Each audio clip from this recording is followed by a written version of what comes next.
I feel stuck, like, creatively.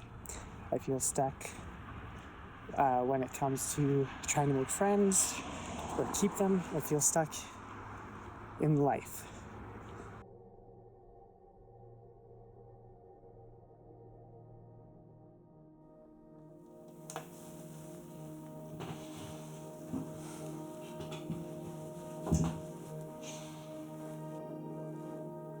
Hey, little me. It's me, your older self. No, you didn't fail anyone. No, you didn't succumb to sin. After years of searching, you finally found yourself. When you were 11, you acted on a burning desire to try out your sister's clothes. Where did that come from, you thought? Why did that feel so right?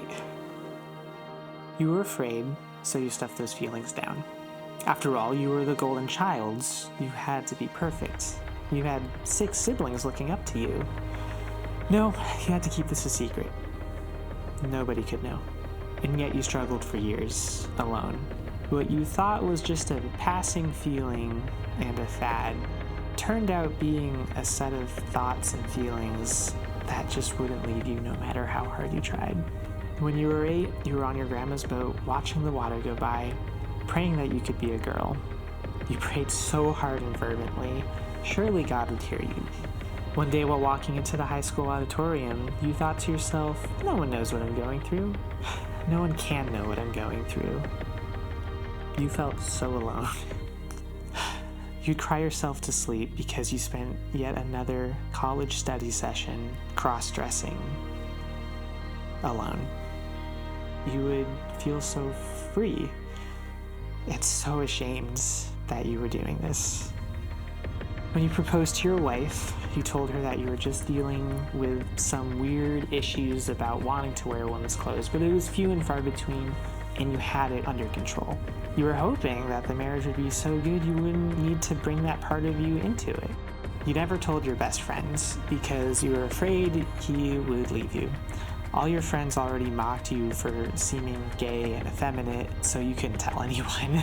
Every birthday, you would think, this is the year that I will no longer cross-dress. And yet, you would always fall back into it and feel so ashamed.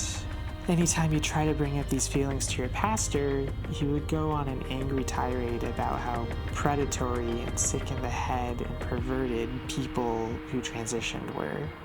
You weren't perverted, you weren't predatory, so you listened intently, thanking God that you weren't like them. Anytime you try to talk to your therapist about these feelings, he would change the subject. That made you feel like not even your therapist could fix you.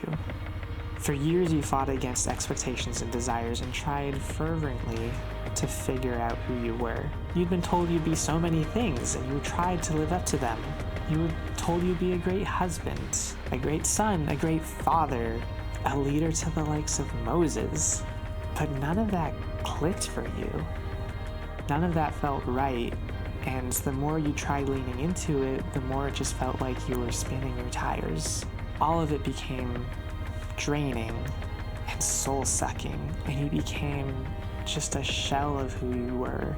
Even Mariah noticed. It was as if a bone was dislodged in your soul, and you didn't have the tools to fix it or set it, and nobody seemed to notice or care. Little by little, though, the cracks formed, and pressure kept building until one day, your heart shattered into millions of pieces. There were no other options left but to accept the reality of who you were, even if it meant losing your friends, your family, or Mariah. The truth was just there in plain sight. So you took the plunge, and it was scary, but doing that, you found a life beyond what you could have ever hoped. Mariah is still deeply in love with you, and you live close to the coolest family members. And you have so many friends who love you and cherish you for who you are. And while things aren't perfect, things finally feel right.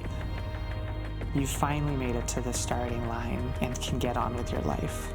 So to all the past me's, to the scared 11-year-old who thought she fell into sin, the lonely teenager who wanted to be normal, the lost young adult who tried to fix herself by diving into the Bible and God and ended up burnt out, the newlywed who's about to start the adventure of a lifetime with her companion, the traveler leaving everything she knew behind her to find something bigger, the shattered heart who saw her life crumble before her very eyes, to the person who didn't know she was cross-dressing as a man, and to the sad, scared, lonely little girl who's hiding in a corner because she's so scared of what the world will think of her and what the people who told her she was loved will do to her underneath layers of religious trauma and expectations.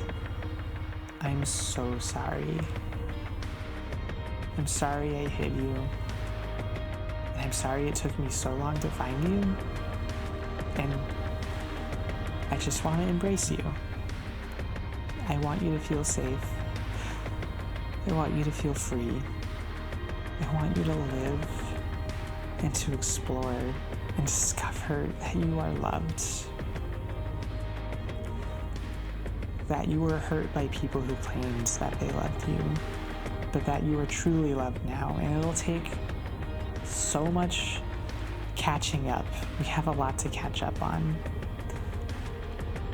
I can't wait to get to know you, Felicity. I love you.